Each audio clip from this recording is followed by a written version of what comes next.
আল্লাহর প্রিয় হইতে হইলে নফল ইবাদত করতে হবে। কি কি নফল ইবাদত করে আল্লাহ তাআলার প্রিয় হতে পারে আমি দুই একটি আপনাদের সাথে শেয়ার করব ইনশাআল্লাহ। এক নাম্বার, আল্লাহর কোরআনের তেলাওয়াত। এটা আল্লাহর বাণী। কোরআন তেলাওয়াত মানে আল্লাহর সাথে কথা বলা।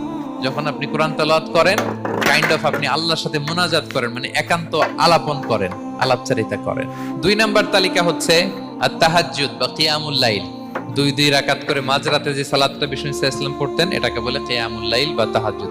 তিন নাম্বার মাধ্যম হচ্ছে বেশি বেশি আল্লাহ তাআলার কাছে চাওয়া, মানে আদ-দুআ, দোয়া করা। বিষ্ণু সাল্লাল্লাহু আলাইহি ওয়াসাল্লাম বলেন আদ-দুআউ মুখুল ইবাদা, দোয়া হচ্ছে ইবাদতের নির্যাস। এবং আল্লাহর কাছে চাইলে আল্লাহ খুশি হয়, না চাইলে আল্লাহ বেজার হয়। বিনয়ের সাথে চাইতে হবে, চোখের পানি ছেড়ে চাইতে হবে, চাওয়ার মতো চাইতে হবে। চাওয়ার মতো চাইলে আল্লাহ দেয়। আল্লাহ তাআলা আমাদের সবাইকে তার প্রিয় ভাজন বান্দাদের তালিকায় অন্তর্ভুক্ত করে নেক। আমরা সবাই পড়ি আমিন।